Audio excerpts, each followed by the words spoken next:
मनोजला म्हणजे ह्या परिसरामध्ये काडीची किंमत नाही, आता हे सगळ्यांना माहीत झालंय। मनोजला या परिसरात आता काडीची किंमत नाही, आता हे सर्वश्रुत सगळ्यांना माहिती झालंय।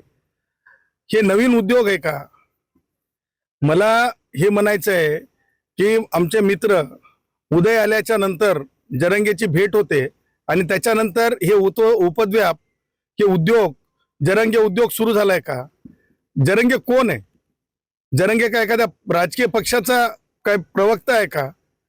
जरंगेची भेट दिवर मला म्हणजे कोणी कुठं जावं याच्याशी माझं काही म्हणणं नाही। मला काही सोयीर सुतक नाही, सुतक मानणाऱ्यांपैकी नाही। लोकशाही प्रगल्भ असावी, भेटी व्हाव्यात। परंतु मला अंततः असं म्हणायचं आहे की ही जरंगेला प्रेरणा कधी मिळाली, का मिळाली?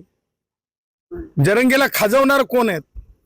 माझ्या उदयने येऊन खाजवलंय म्हणून जरंगे बोलायला लागलाय का? सन्माननीय मंत्री आहेत, माझे मित्र आहेत, कौटुंबिक मित्र आहेत, खाजवल्या गेलाय का?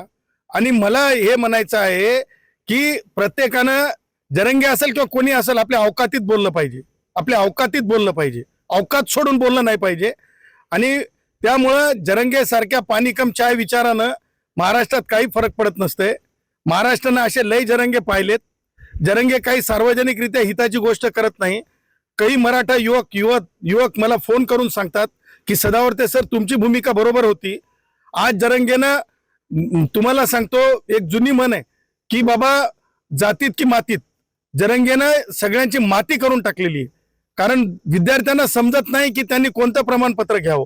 ह्या सगळ्या गोष्टी व्यक्ती स्वार्थाच्या आहेत। मला हे माहित नाही, आता तुम्ही जे म्हणताय की जरंगे असा बोलला, त्याच्या उजव्या बाजूला बोलला असेल तर डाव्या बाजूला हे बघावं लागेल की रेती उपसा किती व्हायला लागलाय, रेती उपसा किती व्हायलाय, किती डंपर चालले ते मला बघावं लागेल। मी इथं नुसता येत नाही, जालन्यात माझं नातं आहे।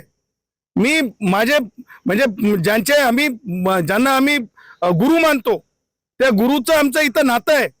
आणि म्हणून त्या नात्याच्या माध्यमातून मला हे बघावं लागेल, तपासावं लागेल की हे चोरी चुपके एका बाजूला हा उद्योग आणि दुसऱ्या बाजूला शिकूया AI ची क्रांती, चला करूया MSCIT।